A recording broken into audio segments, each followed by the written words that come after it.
आमदारांचा मुक्काम आणि भाजपची बैठक। बालाजी सरोवर ठरले सोलापुरातील व्हीआयपी हॉटस्पॉट। होटकी रोडवरील हॉटेल बालाजी सरोवर गुरुवारी सोलापुरातील राजकीय घडामोडीचे केंद्र ठरले। विधिमंडळाच्या अंदाज समितीतील तब्बल 27 आमदारांचा मुक्काम आणि भाजपच्या पश्चिम महाराष्ट्र विभागाची महत्त्वपूर्ण संघटनात्मक बैठक एकाच ठिकाणी झाल्याने दिवसभर व्हीआयपींची मोठी वर्दळ पाहायला मिळाली।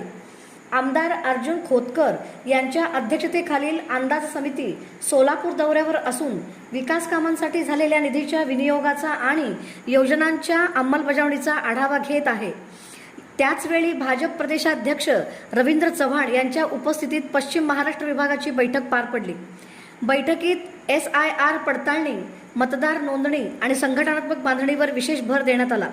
पदवीधर व शिक्षक मतदारसंघाच्या मतदार नोंदणीसाठी तळागाळातील कार्यकर्त्यांना सक्रिय करण्याची रणनीती ठरवण्यात आली।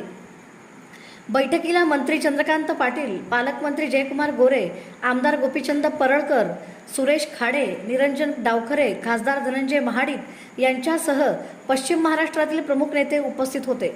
दरम्यान मुख्यमंत्री देवेंद्र फडणवीस यांचा सोलापूर दौरा अपरिहार्य कारणास्तव रद्द झाला। आमदारांचा मुक्काम, नेत्यांची बैठक आणि वाढलेली व्हीआयपी वर्दळ यामुळे बालाजी सरोवर दिवसभर सोलापुरातील राजकीय हॉटस्पॉट ठरले।